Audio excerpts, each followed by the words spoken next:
December 7, 1941, Manila Bay, Philippines. Lieutenant Kemp Tolley stood on the deck of a creaky 83-foot schooner, watching the lights of Corregidor Fortress fade into darkness. At 3:30 in the morning, his radio man shook him awake with a message that would save his life. Orange War Plan in effect. Return to Cavite. Japan was in effect. But here's what Tolley didn't know, and what would remain classified for decades. His mission wasn't designed for him to come back. The President of the United States had personally ordered him into Japanese-controlled waters aboard a barely armed sailing ship, knowing full well what would happen when enemy warships found him. The question isn't whether Franklin D. Roosevelt sent American sailors on a suicide mission. The question is why. Manila, December 1941. The capital of the American-controlled Philippines was a tinderbox waiting for a match.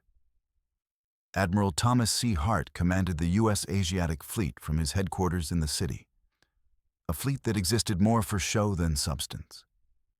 3 cruisers, 13 World War I destroyers so old they still had 4 smokestacks, 27 submarines, and critically, not a single fighter aircraft to protect any of them.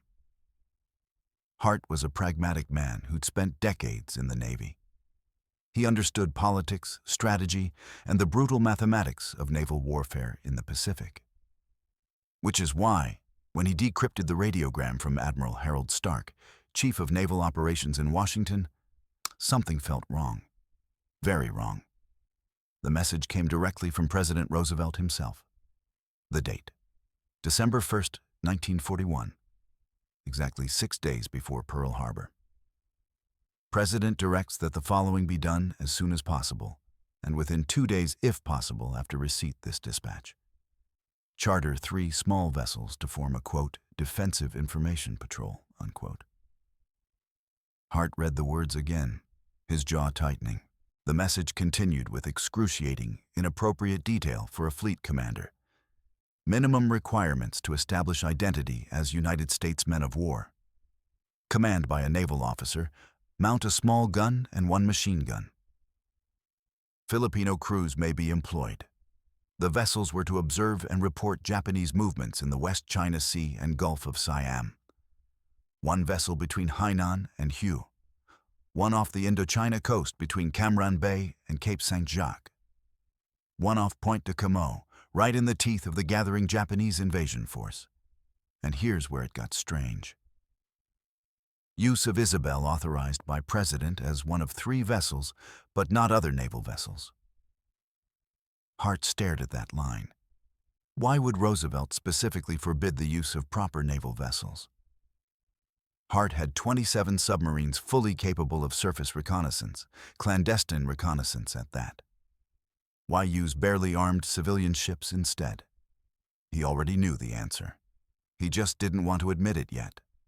By late November 1941, intelligence on the Japanese invasion force was pouring in from multiple sources. Hart's own Navy Patrol Wing 10 had been conducting aerial surveillance of Cam Ranh Bay since November 25th, 5 days before Washington even ordered him to do it. His Catalina flying boats had counted dozens of Japanese ships massing for invasion. 1 had barely escaped Japanese fighters by diving into cloud cover. The information was already there. Roosevelt didn't need 3 small ships to gather intelligence. He needed 3 small ships for something else entirely. At the November 25th War Council meeting in Washington, Secretary of War Henry Stimson had raised a question that would haunt American history. How do we maneuver the Japanese into firing the first shot? The problem was political, not military. Roosevelt knew war with Japan was inevitable.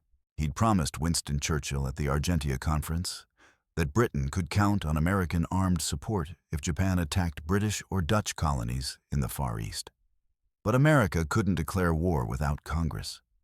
And Congress reflected a deeply isolationist public. Less than 20% of Americans supported entering the war. Roosevelt needed Japan to attack first. Needed it to be clear, unmistakable, and devastating enough to unite the nation. But what if Japan only attacked British Singapore or Thailand or the Dutch East Indies and left American territory untouched? How could Roosevelt bring America into the war then? The answer sat in that decrypt on Hart's desk.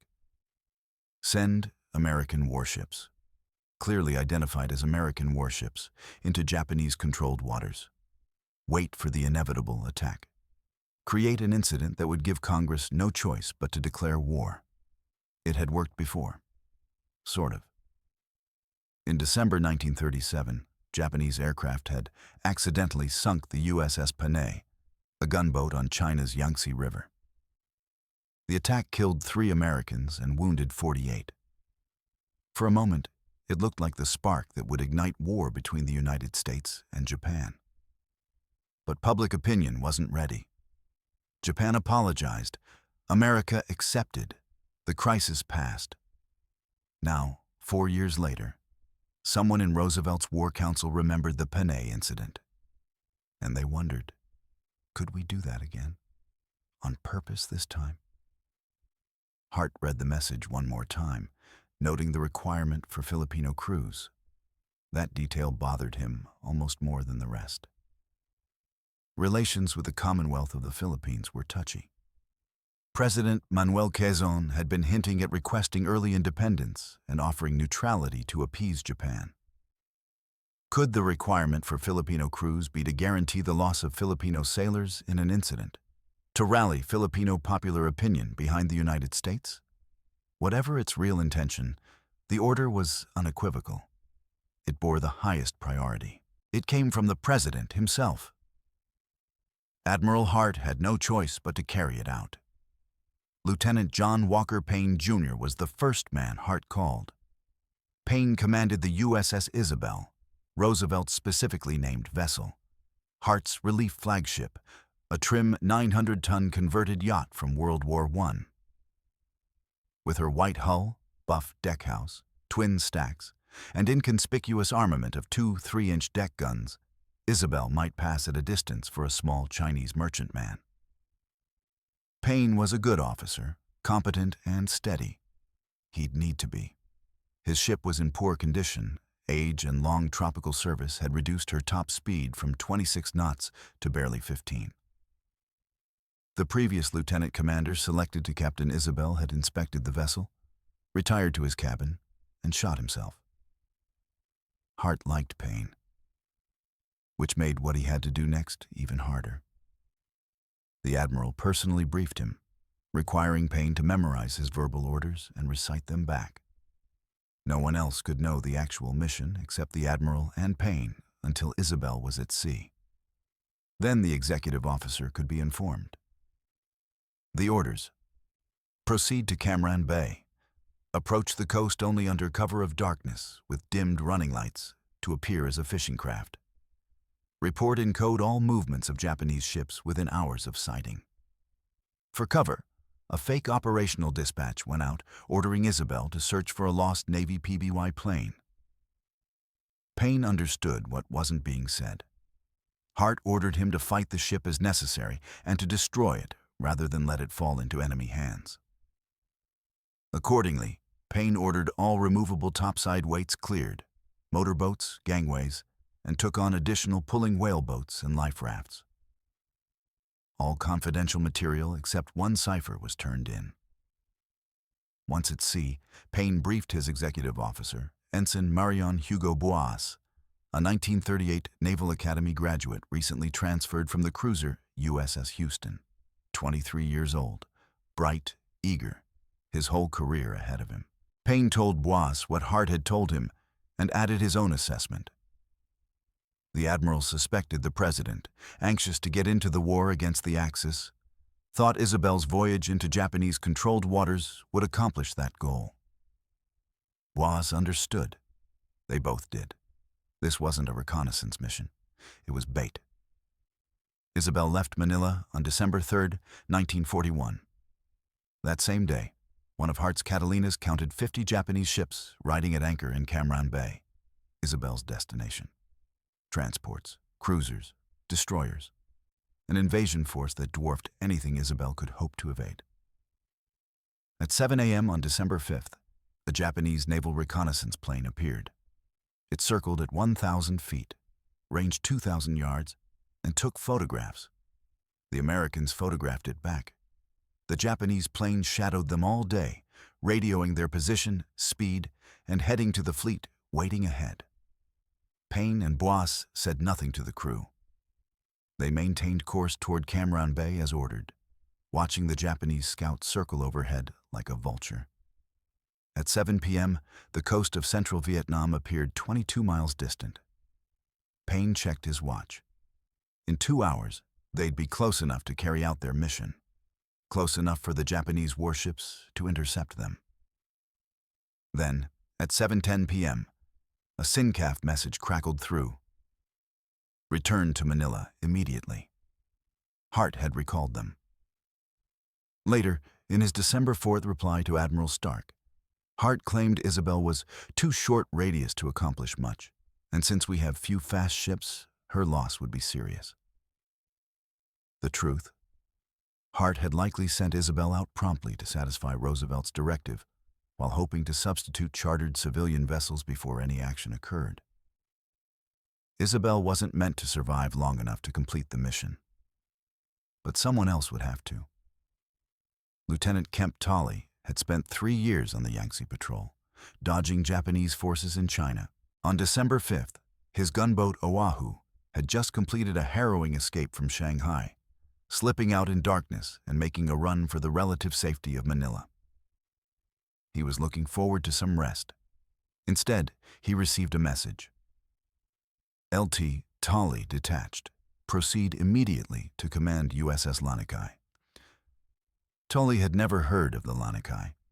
Neither had anyone else. At SYNCAF headquarters, Commander Harry Slocum explained, the ship had just joined the Navy.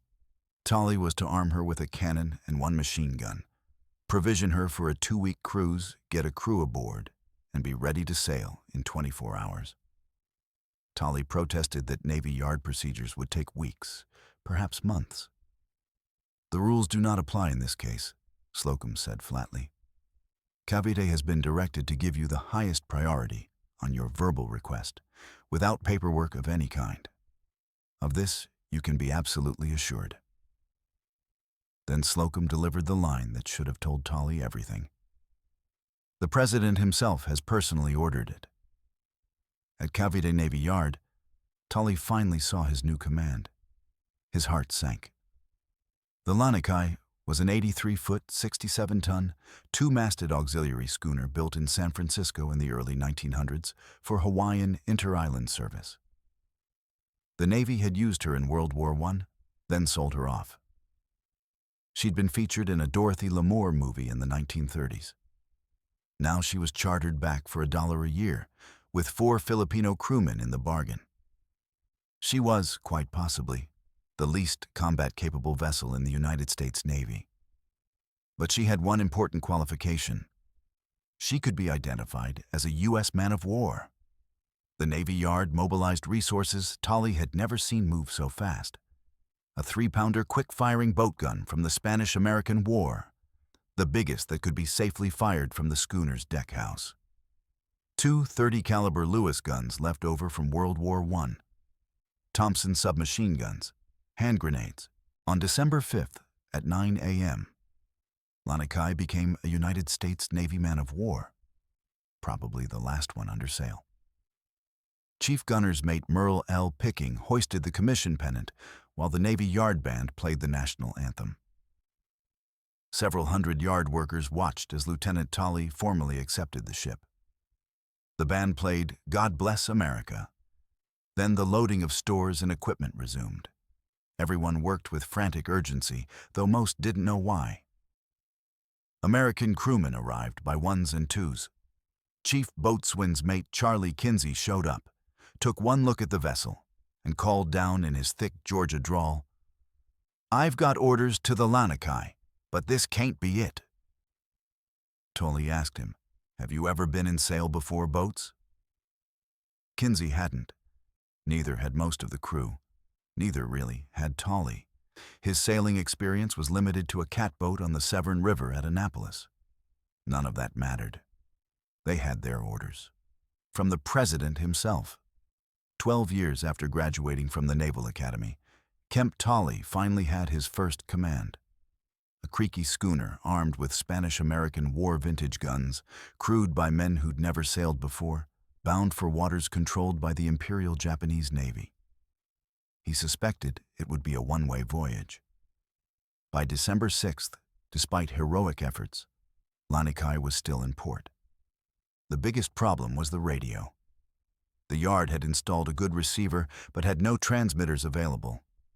The existing transmitter was homemade, probably built by a Manila radio shop or some ham operator. It refused to emit a beep.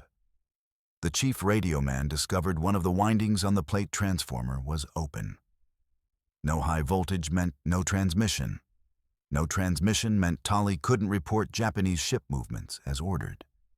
It also meant he couldn't call for help. By now, Tolley understood what this mission really was. He stored most of his possessions ashore. His sword, class ring, will, and a last letter home, leaving them with a friend. What he brought aboard fit easily into a small locker in the captain's cabin. Typewriter, camera, a few khaki shirts and slacks, sneakers, steaming cap with grommet removed, white shorts and shirt. If I managed to survive, he thought, it would be by swimming, in which case excess baggage would be no help. On December 7th, Manila time, ready or not, USS Lanikai was ordered to sea. Tolley got no admiral's briefing like Payne had received. Just a small envelope that Commander Slocum passed him with instructions to open it only when clear of Manila Bay. "I can tell you that you are headed for the coast of Indochina," Slocum said. "If you are queried by a Japanese man of war, you are to explain you are looking for a downed U.S. Navy patrol plane." Tolley mentioned his radio wasn't transmitting. Slocum breezily told him to have his radio man work on it en route. Tolley's second concern was fresh water. Lanikai was designed for a crew of 5. She now carried 19 men. "You have a set of international signal flags, don't you?" Slocum responded with dark sarcasm. "If you run short of water, ask a passing Jap for some." Years later, Slocum would confess to Tolley, "I feel sure you realize that by the time you were ready to sail, that almost all of us understood that time had run out, and that whatever FDR had in mind could in all probability never be realized." By 2:10 p.m., the last 3 crewmen, the engineer, pharmacist's mate, and the desperately needed radio man, reported aboard. A yard tug towed Lanikai clear of her mooring. At 2:15, she was underway on auxiliary power. At 2:20, the crew hoisted the jibstaysail and forestaysail. The ancient schooner caught the wind and began moving under sail, a sight the Manila harbor hadn't seen in decades. There was no hurry crossing Manila Bay. Ships were permitted to traverse the minefield at the entrance only in daylight. Even though, as Admiral Hart had complained, the ancient mines were so covered in barnacles, they were useful only for bluff. The sun was low when Tolley dropped anchor off Corregidor.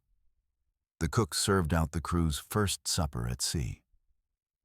Everyone turned in early, exhausted from 2 days of frantic preparation.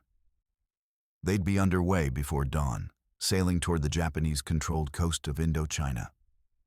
19 American and Filipino sailors aboard a barely armed schooner, unable to transmit radio messages, designed for 5 people, heading directly toward the most powerful naval force assembled in Southeast Asian waters. Tolley lay in his bunk, listening to the water lap against the hull. In his orders, envelope were the coordinates, Pointe de Camo, the southernmost tip of French Indochina, right where the Japanese invasion force was gathering. He thought about the Isabel, now safely back in Manila after being shadowed by Japanese reconnaissance planes for 2 days. He thought about Commander Slocum's bitter joke about asking the Japanese for water. He thought about the urgency, the presidential priority, the missing radio transmitter that somehow nobody had time to fix properly. Most of all, he thought about what Secretary of War Stimson had asked at the November 25th War Council meeting. How do we maneuver the Japanese into firing the first shot? Tolley finally understood. The Lanikai wasn't being sent to gather intelligence. Intelligence was already pouring in from aerial reconnaissance. The Lanikai was being sent to be found by the Japanese, to be identified as an American warship, to be attacked, to provide the incident that would bring America into the war. They were bait, human bait, expendable bait. And everyone who'd given him this mission knew it. Around 3:30 a.m., December 8th, Manila time, 9:30 a.m., December 7th, Honolulu time, the radio man nudged Tolley awake. The message was brief. Orange War Plan in effect. Return to Cavite. Orange, the U.S. military's code name for Japan. War plan in effect.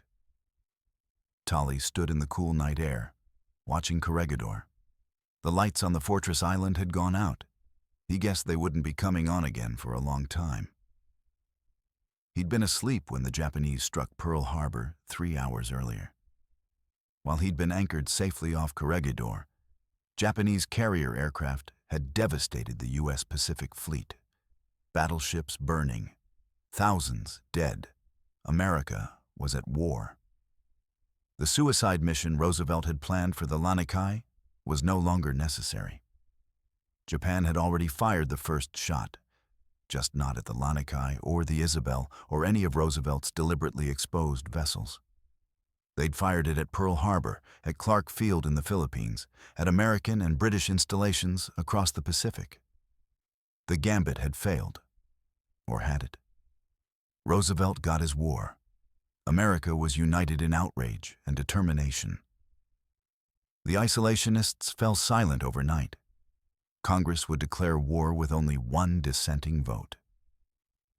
It didn't matter that the trigger wasn't the incident Roosevelt had planned. It didn't matter that the Lanikai never reached Point de Camo or that Isabel turned back before the Japanese could attack her. The outcome was the same.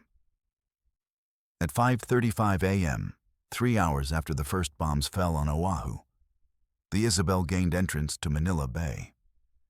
She'd been shadowed all the previous day by a Japanese twin-engine reconnaissance bomber that never attacked. Lieutenant Payne reported to Admiral Hart. The Admiral looked surprised. "I didn't expect to see you again," Hart said.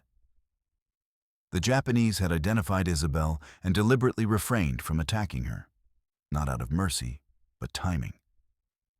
They didn't want to set off alarms before the Pearl Harbor raid.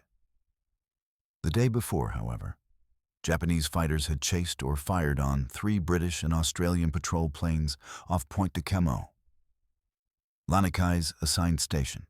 If Tolley had been there, if his radio man hadn't awakened him with that recall message, the Lanikai would have met the same Japanese fighters, an 83-foot schooner with Spanish-American war guns against modern military aircraft. There would have been no survivors. Several hours after Isabel docked, Japanese warplanes hit Clark Field on Luzon, destroying most of MacArthur's air force on the ground. World War II had overtaken the United States, just not in the way Roosevelt's War Council had planned. The Lanikai survived. Tolley survived. But thousands of others didn't, at Pearl Harbor, at Clark Field, in the battles that followed. And somewhere in Washington, the classified files on the Defensive Information Patrol were sealed away, marked top secret. In the chaos of December 1941, the story of Roosevelt's suicide mission vanished into classified archives. The Lanikai continued serving in the Philippines, evacuating personnel and conducting reconnaissance until the fall of Manila. Lieutenant Tolley survived the war, eventually retiring as a rear admiral. The Isabel escaped the Philippines before its fall, serving in various capacities until she was finally scrapped in 1946. Her white hull and buff deckhouse consigned to history. Admiral Hart never spoke publicly about the presidential directive. The radiogram from Admiral Stark, with its tortured syntax and curious terminology, remained classified for decades. Most Americans never knew that their president had ordered sailors into harm's way as deliberate bait for a Japanese attack. Years later, the truth began emerging. Admiral Kemp Tolley wrote about his experience in the U.S. Naval Institute proceedings and later in a memoir of his naval career. Historians pieced together the War Council meetings, the discussions about maneuvering Japan into firing first, the remembered lesson of the Payne incident. But one conversation remained private for 30 years. Over lunch, Rear Admiral Kemp Tolley sat across from retired Admiral Thomas Hart. Another guest was present. Hart looked at Tolley and said, "I once had the unpleasant requirement to send this young man on what looked like a one-way mission." He briefly related Lanikai's narrow escape. Tolley seized the moment. "Would you tell us," he asked, "if you think we were set up to bait an incident, a casus belli?" Hart's answer was immediate and unequivocal. "Yes, I think you were bait, and I could prove it." Then he added the words that would haunt Tolley for the rest of his life. "But I won't, and don't you try it either." Hart died in 1971, taking his proof with him. Whatever documents or correspondence he possessed that could definitively prove Roosevelt's intent were never revealed. Perhaps he destroyed them. Perhaps they remain buried in classified files somewhere, waiting for historians to uncover them. But Hart's admission to Tolley confirmed what the participants had suspected all along. The Defensive Information Patrol was never about gathering intelligence. It was about creating an incident, about getting American sailors killed to provide justification for war. Roosevelt and his War Council expected war with Japan, but they thought it would start in the Philippines, not Pearl Harbor. They prepared their bait, barely armed vessels, clearly identified as American warships, sent into Japanese-controlled waters with Filipino crews to maximize the political impact. They were completely wrong about the timing and location. But the underlying assessment was correct. War with Japan was inevitable. The only question was how to bring America into it with public support. The Japanese solved that problem themselves on December 7, 1941. The Lanikai and Isabel became historical footnotes instead of international incidents. The men who would have died aboard those vessels lived to fight another day, in battles yet to come. But the question remains, what does it mean when a president orders men on a suicide mission to start a war? The story of Roosevelt's suicide mission raises profound questions about leadership, morality, and the terrible calculus of war. Was Roosevelt wrong to order men into harm's way as deliberate bait? Or was he right to recognize that war with Japan was inevitable, and to seek any means to unite an isolationist nation before it was too late? History has been kinder to Roosevelt than to the men who carried out his orders. We remember Pearl Harbor, a date which will live in infamy, as the unprovoked Japanese surprise attack that brought America into World War II. We don't remember the Isabel or the Lanikai, the deliberate exposure of American sailors to enemy fire, the classified radiogram ordering Admiral Hart to create incidents. But those men remembered. Lieutenant Payne remembered watching Japanese reconnaissance aircraft circle overhead, knowing he was being tracked, knowing Japanese warships were converging on his position. Lieutenant Tolley remembered storing his sword and class ring ashore, writing a last letter home, calculating his chances of survival by swimming. Admiral Hart remembered too. That's why, 30 years later, he warned Tolley not to try to prove the truth. Some secrets, Hart believed, were better left buried. Some truths about how wars begin are too uncomfortable for public consumption. Yet there's another perspective worth considering. Roosevelt faced an impossible situation. He knew Japan posed an existential threat to democracy in Asia and to Britain's survival in Europe. He knew war was coming, but he couldn't bring America into the war without public support, and he couldn't get public support without a clear act of Japanese aggression against American forces. The men on the Lanikai and Isabel were volunteers in the United States Navy. They'd sworn an oath to defend their country. In a very real sense, every military deployment risks lives for national objectives.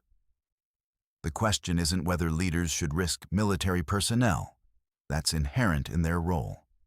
The question is whether those risks should be taken openly and honestly, or through deception and manipulation. Roosevelt chose deception. He ordered barely armed vessels into harm's way under the guise of defensive information patrol, when the real objective was to create an incident. He specified Filipino crews to maximize political impact. He personally approved the mission at the highest levels while keeping its true purpose classified. He was willing to sacrifice those men to achieve what he believed was a greater good, bringing America into a necessary war before it was too late. History proved him right about the war. Japan's militarism did threaten democracy across Asia and Europe. America's entry into World War II was necessary to defeat fascism. The war Roosevelt sought to enter through manufactured incident came anyway, through Japan's own initiative. But does the rightness of the cause justify the deceptiveness of the method? That's a question each person must answer for themselves. Lieutenant Kemp Tolley lived to be 97 years old, dying in 2011. He never stopped thinking about those orders from the president, that envelope he opened at sea, the mission he'd been sent to die completing. He never stopped wondering what would have happened if that radio man hadn't awakened him at 3:30 a.m. with a recall order. He'd been hours away from sailing into Japanese-controlled waters aboard a vessel that couldn't outrun modern warships, couldn't effectively fight them, couldn't even transmit a distress call. Hours away from becoming the incident that Roosevelt wanted, the casus belli that would bring America into the war. Hours away from death. But history intervened. Japan attacked Pearl Harbor instead. The suicide mission was called off. Tolley survived to tell the story decades later, when the classified files finally opened and old admirals finally spoke the truth. The Lanikai and Isabel remind us that war begins not with the first shot fired, but with the decisions made in Capitol buildings and military headquarters, in classified meetings and sealed orders. That the path to war is paved not just with aggression and defense, but with calculation and deception, sacrifice and manipulation. And that sometimes the men asked to make the ultimate sacrifice never know they're being used as bait until decades later. When old admirals admit over lunch, "Yes, I think you were bait." So what happened to Roosevelt's Defensive Information Patrol? The third chartered vessel, the Molly Moore, was commissioned but overshadowed by the Pearl Harbor attack. The entire operation was quietly shelved as events overtook planning. The radiogram from Admiral Stark remained classified for decades. The men who participated kept their silence, bound by military discipline and classification protocols. But the story survived. In memoirs and Naval Institute articles, in lunches between old sailors, in classified files that eventually came to light. The story of how a president ordered men on a suicide mission to start a war, and how that war started anyway, just not the way anyone planned. Today, the Lanikai and Isabel are forgotten ships in a forgotten corner of World War II history. But their story matters because it reminds us that the decisions leaders make in crisis don't just affect abstract strategy or diplomatic relations. They affect real people. Sailors like Kemp Tolley and John Payne and Marion Boisse, who followed orders from the president himself, never fully knowing whether they were being sent to gather intelligence or to die creating an international incident. They affect chiefs like Charlie Kinsey and Merle Picking, who looked at a rickety schooner and reported for duty anyway, because that's what sailors do. They affect Filipino crewmen whose names we don't even know, who were included in the mission specifically to maximize political impact if they died. War always involves sacrifice. But there's a difference between sacrifice in honest combat and sacrifice as deliberate bait. The men of the Lanikai and Isabel were lucky. History intervened. They survived. But they never forgot what they were ordered to do or why. And neither should we.